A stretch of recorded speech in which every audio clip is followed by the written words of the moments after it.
want to thank Mr. Patolka and his staff. They have done an incredible job. I've been so proud of our teachers and our bus drivers and our cafeteria staff. Everyone in the central office has done a tremendous job. This is something that we have never, ever had to go through. We're just learning as we go. And I just commend everyone for the communication, the live feed with Covington, Steve Johnson. That was incredible to see how we can work together in our community. Our cafeteria workers that are, still plugging along and doing what they do best. Our bus drivers, they've been incredible. I know there's a lot of fear out there right now, but we're here to ease that anxiety and help a little bit along the way. So if there's any questions you have or anything that you need from us, please let us know. And I do appreciate Mr. Patolka and his staff and Lori too for communicating with our board so wonderfully during this difficult time. So thank you. That's all I have. Thank you, Danielle. Sure. So I've thought a lot about what comments to share with you all this evening. I've spent a lot of great time, as I'm sure each one of you have, reflecting upon the evolving journey we all have embarked on together of unknown territory, COVID-19. I personally have not experienced anything like this, even professionally as a nurse, and I realize that the uncertainty around it from day to day is what's driving the fear, panic, in some cases hysteria. Although I don't have any answers to share with you, I would like to encourage each of you to focus on what you can control versus what you can't. You can educate yourself on the facts. Use reliable sources of information such as the Virginia Department of Health, the Centers for Disease Control, and the World Health Organization. Each one of those websites has very friendly graphics and handouts that you can share with your children on fact versus fiction, Mythbusters. So arm yourself with that information. You can use this opportunity to spend extra time with your family. Teach your children life skills. I've heard and I realize that all of you are fearful because you're not teachers, but when possible, you can apply educational techniques into everyday life. Cook a meal with them, a family recipe. Have them read the directions, find the ingredients by reading the labels, measure the ingredients. Have your child write a journal about what they're experiencing every day, how they're feeling, what they did, what they learned. I promise you they'll take that journal, look back, and reflect upon it about the COVID-19 of 2020.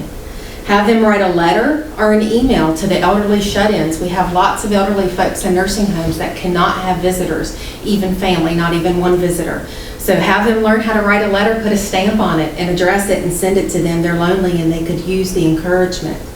Have them write a thank you card, same principle, to the healthcare workers, to the EMS personnel, to the grocery store workers, to the truck drivers, to the folks that continue every day to have to work and be out in public to make sure that we have access to necessary resources. You can help reduce anxiety about this, about COVID-19. As shared by the CDC, take breaks from news stories, including social media. Take care of your body. Deep rest, stretch, mediate. Eat healthy, exercise, get plenty of sleep. Take the time to unwind and connect with others. You can check on your elderly loved ones or your neighbors that are having to practice the social distancing. Make sure that they have availability to food, supplies, and medications. And finally, I want to take the time to thank all members of the Alleghany County Public Schools. They are working tirelessly to ensure that not only they are feeding the students' minds, but their physical bodies as well through our bus meal delivery. One of the greatest reasons I love living in this community is because we truly are one community. We rally together and do whatever it takes to protect and care for those in need. So please be patient with us, the Alleghany County School Board and the staff at each location and each school. Be patient with your local businesses, your restaurants, your neighbors, whoever you come in contact with. Be patient and be kind, because we're all navigating this tough time together, and in the end we have the same ultimate goal, and that is to ensure the well-being of everybody we serve. Thank you. Thank you, Daniel. Gerald? Sounds like a good example of project-based learning. You know what? On the go. On the go. On the go. What you learn, and the things Danielle was speaking about. You know, all the things that you can do to help your community, help your loved ones, take care of your family and yourself, and be proactive about staying healthy. And I too want to thank Gene for the job you've done leading the school board, the school system, and all your staff. Good heavens, the things you're doing. I hate to see our next ABC awards. You know, there will be a long list, but thank you all, because you've really stepped up to the plate. Thank you. Thank you, Joel. Donnie? Yeah, you know, when you have continuity issues like we have with this whole coronavirus and its impediments, you know, typically it takes a plan and resources. You know, just to highlight a good fact is that we've got the resources. You know, we did the one-to-one initiative, so whoever idea that was, it was a great idea, because now our kids have Chromebooks and they can access their school subjects and do the work from home. So had we not had that resource, I think, you know, we'd be in a worse situation than we are today. And so, you know, looking at the whole situation, we've got a plan, we've got the resources. So luckily we have that, and we're in that situation. So, you know, the staff, Mr. Katulka, thank you guys so much for, you know, starting that roadblock, you know, that overcoming that roadblock years ago with the investment in technology, into, you know, our kids at home. You know, it's also a good opportunity to, you know, take some time off and brush up on some Fortnite if you have to, but enjoy the 2 weeks you got and make the best of them. And that's all I have. Thank you. Jacob? I would just like to echo what everyone else said.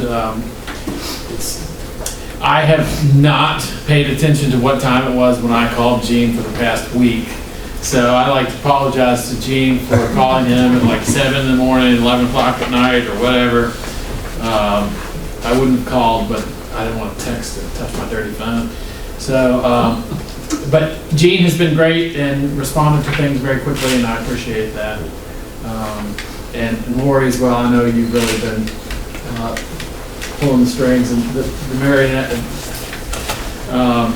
But special thanks to our bus drivers, our custodial staff, our teachers' aides, you know, our teachers. I'm friends with quite a few of our teachers on Facebook, and I see where they're posting things that say, you know, what their specialties are and what they can help your kids with, and really just putting themselves out there and saying, if you're having trouble teaching your kids things, I'm here to help, and I can help you with these subjects.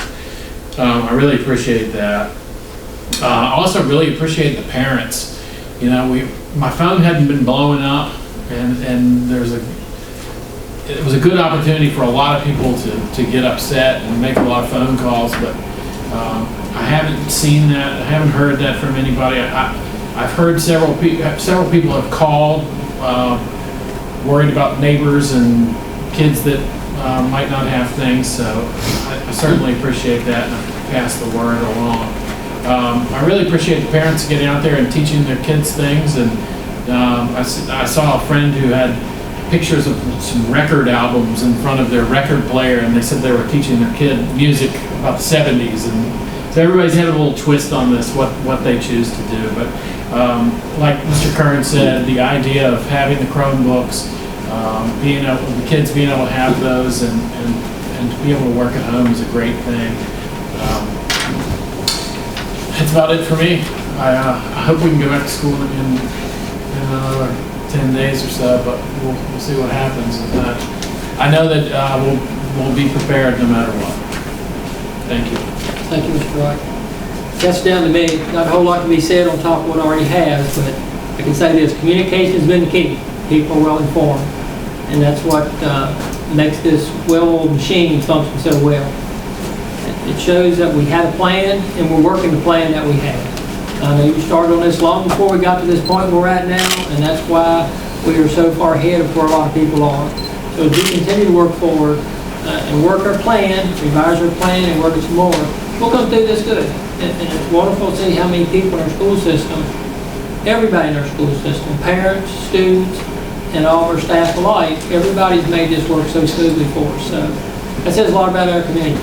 Not a better community to live in I can ever think of. So we appreciate everything. Appreciate all the board members and everything y'all being involved in and helping with it. That's just a lot of good things happening for us, and we'll come out of this and we'll be stronger and continue to move on. Thank you.